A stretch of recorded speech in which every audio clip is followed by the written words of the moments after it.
kalau saya tahu nih, saya udah tahu, oh ini adalah tipe kepribadian saya, apakah saya ISTP, kemudian saya ISFP, atau saya INTP, dan seterusnya, maka kira-kira kekuatan tersembunyi apa sih yang bisa saya kenali, supaya saya kemudian jadi pribadi yang optimal.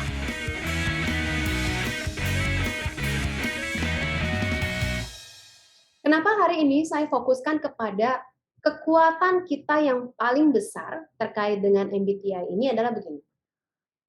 Seringkali ketika kita misalnya nanti membangun karir, kemudian ketika kita pengen jadi sesuatu, orang itu cenderung melihat adalah apa sih yang saya bisa kembangkan dari kekurangannya saya. Ya, ini seringkali dilakukan. Bahkan misalnya nanti Anda bekerja terus ketemu dengan atasan, biasanya difokuskan ke sana. Jarang sekali fokus kepada kekuatan. Nah, salah satu cara untuk menjadi optimal adalah coba kita switch kita punya mindset. Karena kalau kita fokus kepada kekurangan, maka effort atau usaha untuk menutupi kekurangan itu jauh lebih besar daripada kita mengoptimalkan kekuatan kita. Ya, itu gambarannya. Jadi ini dulu sebelum teman-teman terus, oh kira-kira saya apa ya cara saya supaya saya bisa menjadi tipe X, Y, Z misalnya. Oh gimana caranya supaya saya bisa menutupi kelemahan saya dan seterusnya. Tapi mari kita hari ini kita fokus kepada bagaimana sih cara saya bisa mengoptimalkan kekuatan saya yang terbesar berdasarkan tipe kepribadian saya tadi. Ya, kita fokuskan di situ. Ini yang tadi teman-teman bisa lihat. Jadi kalau misalnya nanti kira-kira, oh kalau saya ini ESTJ, ya, kalau saya ini ESTJ, maka kira-kira apa sih kekuatan saya? Di sini ada, ya, ada keywordnya yang teman-teman bisa pahami. Jadi yang pertama, kalau seorang ESTJ itu adalah orang yang kita sebut organisatoris. Mereka ini sangat terstruktur, sangat efisien dalam bekerja, berproses. Kemudian juga seorang STJ ini biasanya dedikasinya tinggi untuk menyelesaikan apa yang dia sudah mulai. Dia punya goals yang besar, dia punya komitmen yang besar untuk menyelesaikan apa yang dia sudah mulai. Dan biasanya seorang STJ ini adalah orang yang berfokus kepada result biasanya. Dan seorang STJ ini punya integritas, artinya gini, mereka melakukan apa yang mereka sudah katakan, apa yang mereka sudah janjikan. Nah, ini adalah kekuatan Anda, kalau Anda seorang STJ. Dan seorang STJ ini punya jiwanya adalah stewardship. Jadi sangat fokus membantu orang lain, peduli sama orang lain, ingin memberikan pelayanan yang terbaik buat orang lain. Ini adalah kekuatan Anda. Jadi optimalkan kekuatan Anda ini. Ya, kemudian juga selanjutnya, kalau seorang ISTJ, tadi ISTJ kan organisatoris, efisien, dedicated, komitmen ya. Seorang ISTJ ini punya apa? Ini yang kekuatannya nih, yang mungkin sekarang kalau di dalam organisasi agak sulit ditemukan, yaitu perseverance ya. Bagaimana saya punya satu ketekunan untuk menyelesaikan sesuatu. Jadi menyelesaikan sampai excellent. Nah, ini kekuatannya ISTJ. Dan seorang ISTJ ini punya kemampuan untuk menyusun perencanaan yang detail sampai mereka ini mampu memitigasi kemungkinan-kemungkinan yang terjadi, ya, resiko yang terjadi. Seorang ISTJ juga fokus kepada apa? Fokus kepada detail.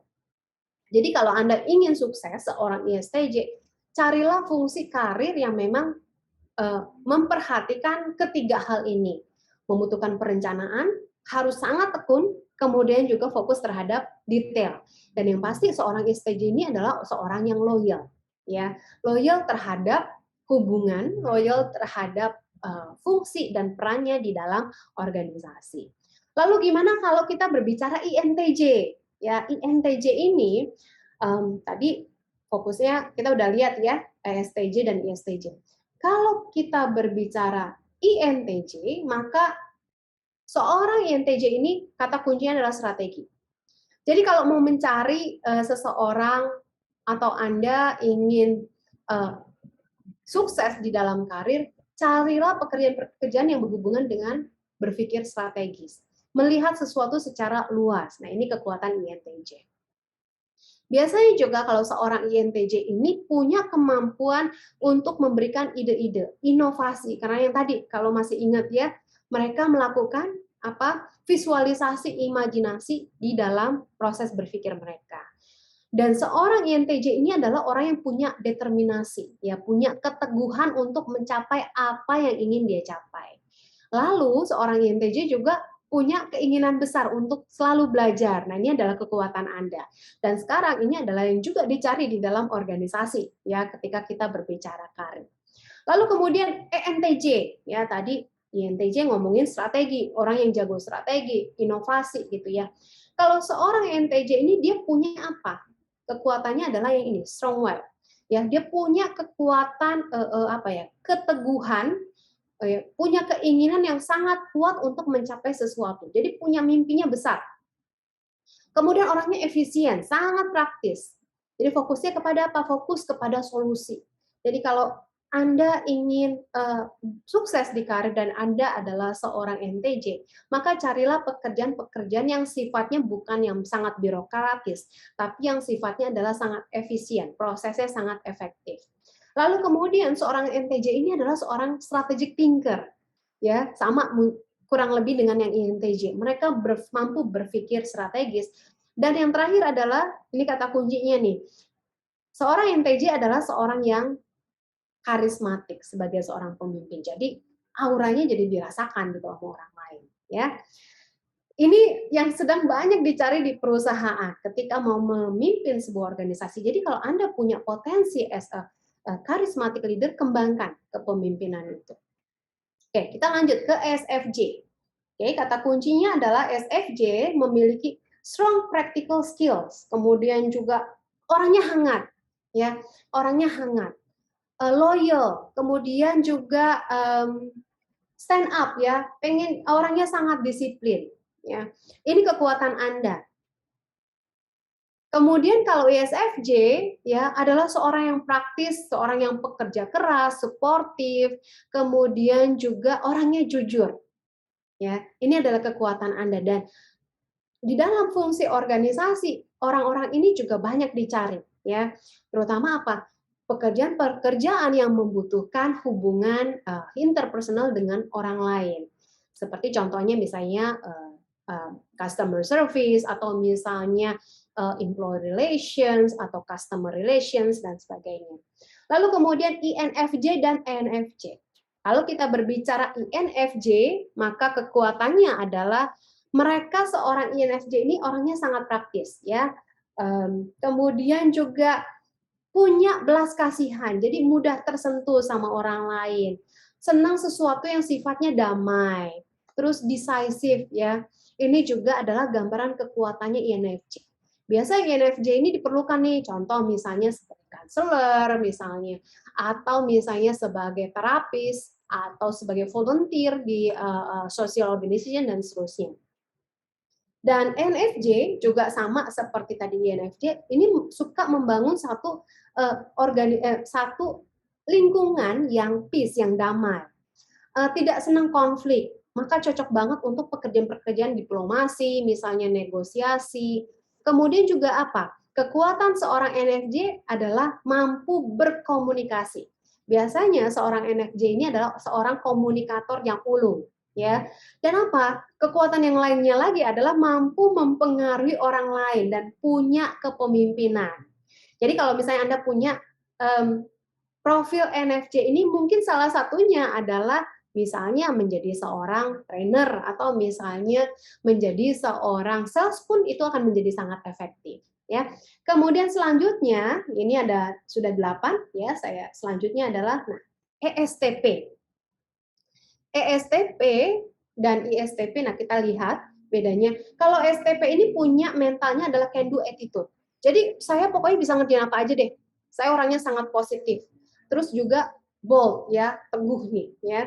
Kemudian orangnya sociable, ya, mampu berhubungan dengan orang lain, dan orangnya adalah direct. Jadi mengungkapkan sesuatu apa adanya langsung, nggak suka basa-basi. Dan ini adalah kekuatan yang bisa dioptimalkan di dalam pekerjaan maupun di dalam organisasi. Lalu selanjutnya adalah ISTP. Kalau seorang ISTP ini orangnya biasanya sangat praktikal, sangat kreatif, dan seorang problem solver. biasanya pendekatannya adalah sesuatu yang mudah dipahami, common sense, ya, bisa diterima secara umum dan orangnya fleksibel. Jadi kalau Anda adalah orang seperti ini, bisa misalnya mengambil karir, contohnya sesuatu yang berhubungan dengan kreatif atau art, ya, atau mungkin juga salah satunya adalah sebagai volunteer atau di social organization. Lalu di INTP. Nah, kalau INTP biasanya dari semua tipe kepribadian di MBTI, INTP ini biasanya terkenal adalah orang yang secara intelijensi ini uh, cukup smart gitu ya, dengan IQ yang lumayan tinggi dibandingkan semuanya. Dan seorang INTP ini sangat analitis. Ya, ini yang banyak sekarang juga dibutuhkan di dunia digital ya. Analytical brilliant dan orangnya objektif. Anda objektif, melihat data, fakta, imajinatif dan antusias. Ya, antusias terhadap apa? Terhadap sesuatu tantangan-tantangan baru, pengalaman-pengalaman baru. Itu INTP. Lalu bedanya dengan NTP apa? Kalau seorang ENTP, ya tadi kalau INTP kata kuncinya ada tuh, analytical. ENTP ini orangnya kalau dikenal, biasanya orangnya nggak takut terhadap tantangan, biasanya gitu. Kalau INTP masih mikir-mikir nih, kira-kira resikonya apa? Kalau INTP enggak, apapun mereka akan melakukan. Yang penting cobain aja dulu gitu ya. Kata kuncinya tuh, tagline-nya adalah coba aja dulu, nggak punya rasa takut. Pokoknya apa aja dicoba, dia explore. Dan juga seorang yang inovatif, ya, mampu beradaptasi tinggi terhadap lingkungan-lingkungan baru, dan biasanya kalau kita lihat perilakunya adalah orang yang punya kepercayaan diri yang tinggi. Itu adalah karakteristiknya yang bisa teman-teman kembangkan. Kalau saya seorang NTP, apa sih yang jadi potensi tertinggi saya? Lalu berikutnya adalah ESFP, ya. Di sini ESFP biasanya orang yang senang muncul, ya, showing off, ya, stand up gitu ya, kelihatan. Nggak apa-apa, itu adalah kekuatannya, karena nggak banyak loh orang yang berani kelihatan di depan. Kemudian SFP ini adalah seorang yang sportif, positif, dan praktis. Dan banyak banget karir-karir yang memang sesuai untuk seorang SFP ini.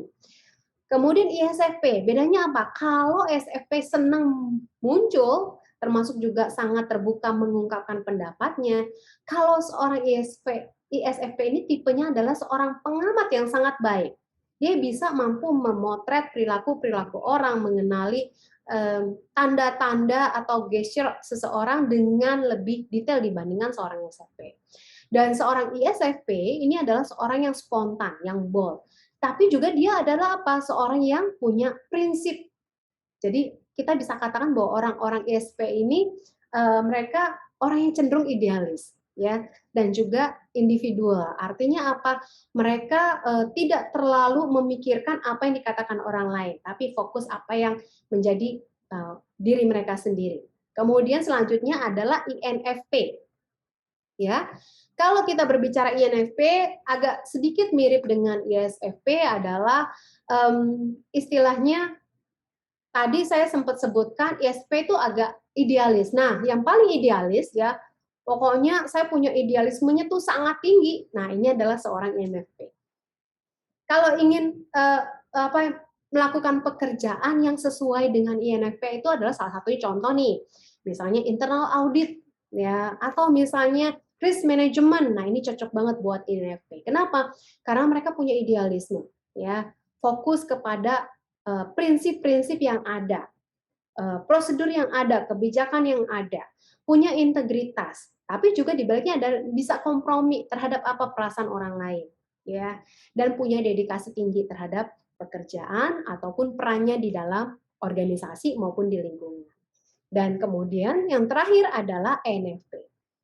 Dari semua tipe kepribadian bisa dikatakan ENFP ini biasanya adalah seorang komunikator ulung, ya. Kata kuncinya adalah excellent communicators. Dan seorang ENFP adalah seorang yang imaginative dan kelihatan banget kalau ENFP ini, kalau tadi kan kita menemukan ada yang charismatic leaders gitu ya. Tadi ya, saya coba kembalikan di sini. Ya, kalau seorang NTJ ini adalah charismatic leaders, nah kalau si ENFP ini adalah natural leaders. Dari sananya dia tuh sangat passionate dalam memimpin orang lain, mengelola organisasi. Dan tentunya seorang ENFP ini punya strong social conscience, ya, kesadarannya tinggi banget nih untuk membangun satu hubungan sosial. Dan biasanya kalau Anda adalah seorang ENFP, Anda adalah orang yang disukai di dalam organisasi. Kenapa? Karena Anda adalah orang yang menyenangkan. Karena yang tadi salah satu potensinya adalah Anda adalah seorang komunikator yang ulung, ya. Oke, sampai sini. Jadi ada 16 tipe kepribadian dan ada 16 karakteristik potensi terbesar yang teman-teman bisa kembangkan. Ya, nanti bisa digali lagi. Kira-kira dengan potensi saya ini, saya bisa cocoknya di mana? Apa yang perlu saya kembangkan, saya perlu optimalkan, sehingga kemudian saya bisa mencapai apa yang saya sudah targetkan atau yang sudah saya buat tujuan dari karir saya atau tujuan kehidupan saya. Yang terakhir adalah kalau kita berbicara kepribadian, kemudian menjalankan satu kehidupan yang optimal, pertanyaannya adalah kalau saya udah tahu nih tipe kepribadian saya, kira-kira bagaimana saya bisa mengoptimalkan pribadi saya melalui MBTI ini. Salah satunya adalah pertama, ketika saya mau mengoptimalkan diri saya, pertama definisikan dulu tujuan kita, tujuan pribadi saya ini dengan spesifik. Jadi ketika kita mau membuat satu tujuan harus pastikan spesifik dan terukur. Jadi bukan misalnya, oh saya mau jadi orang sukses, oke, definisikan orang sukses ala Anda ini seperti apa, ya. Sukses aja nggak jelas tuh. Jadi benar-benar harus sangat spesifik. Apa sih tujuan saya? Tujuan karir saya atau yang paling besar, apa sih tujuan kehidupan saya nih? Misalnya saya 10 tahun lagi saya mau dikenal sebagai apa?